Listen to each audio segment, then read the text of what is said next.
Kia ora.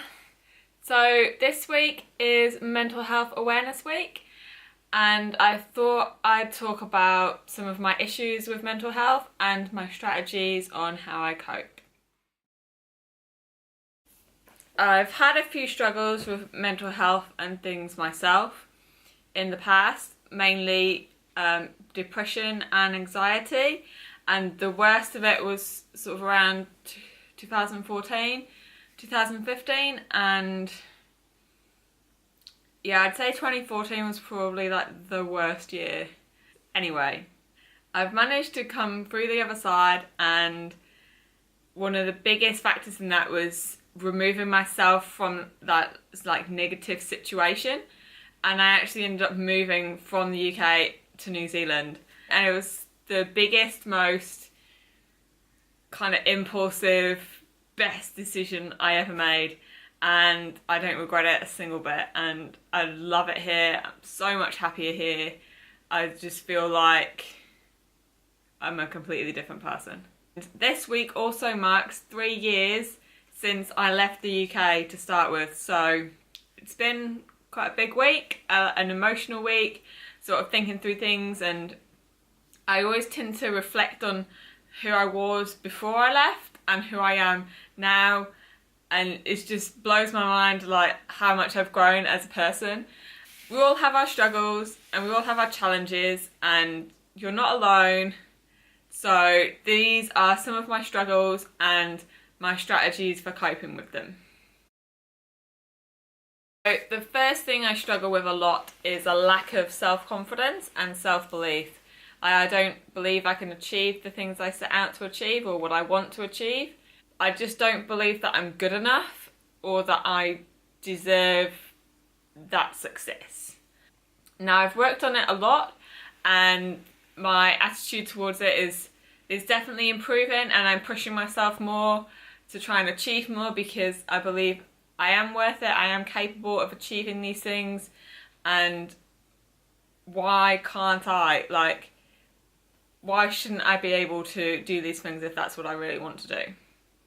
So my strategies for coping with this and trying to like boost my self-confidence and self-belief and things are, I have like a motivational mood board in my notebook, and it's just all these like inspirational or motivational quotes that I like, and I'll read through it and just feel like empowered, like yeah, I can do it, you know, I got this. And also if I'm out riding my bike and I just feel like I can't do it, if I can't do the jumps or drops or whatever, then I go back and ride trails that I enjoy, that I find kind of easy, that are fun, and I just go out and have a fun ride. I'm not going to try and push myself to do things that I'm not comfortable with, even if I've done them before.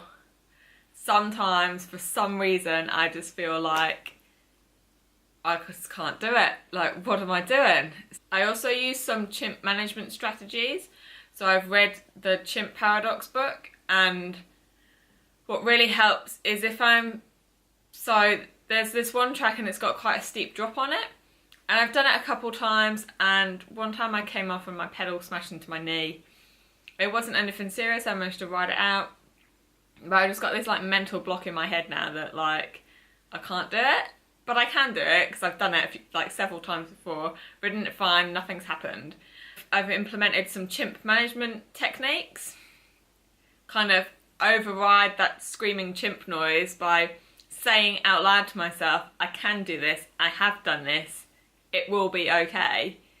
And that seems to have worked so far, and it's definitely helped reduce the teary, panicky mess leading up to the drops and things. So with the Chimp management strategies, I actually made my own chimp.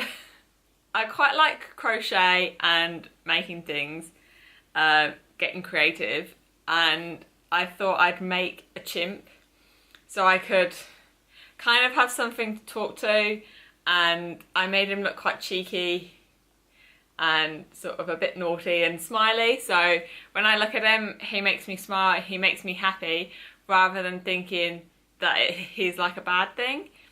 Anyway, you should go read the book so you don't think I'm completely crazy. I love my fitness watch, because when I feel like, oh, I'm not fit enough, oh, I can't do this, I can't do that, my watch is actually telling me, yes, you are fit enough. I quite like working off numbers, especially when I'm lacking self-confidence. I'm like, well, I don't believe that I can do it, but you know, like, numbers don't lie, which is really good, and I can always refer back to that. So my second sort of biggest issue that I just deal with or struggle with is anxiety and the stress and feeling really unorganised and chaotic, like I have no control over my life or what's going on. So what I really like to do is use like a notebook or journal, and if I plan out my week ahead, then I kind of know what's coming and I don't have to be constantly thinking about it. And then at the end of the day, I set an alarm on my watch so I can sort of reflect and write down what's happened in the day. Just how I felt about that day, what's been good, what's been bad, what I can do better, what I enjoyed. You know, it's not like super long-winded diary entries, it's just a few sort of key bullet points that help me think, kind of stay more present and mindful about things. And other ways to kind of try and get on top of my anxieties and things will be to do things like crochet, because it takes quite a lot of focus, sort of mental and kind of, you know, physical focus of either sewing or crocheting, knitting, whatever, or just drawing or writing things down. I quite like being creative, it's like a different outlet. Exercise really helps. If I feel like I'm not in control of what's going on around me, at least if I go for a run or go for a ride, I'm in control of what I'm doing, what my body's doing. Or I can go to the gym. Some of those sessions where, like, mentally I might not feel totally okay, so I'll push a bit harder in my sessions and they end up being really good and I end up coming out the other side feeling really good about it.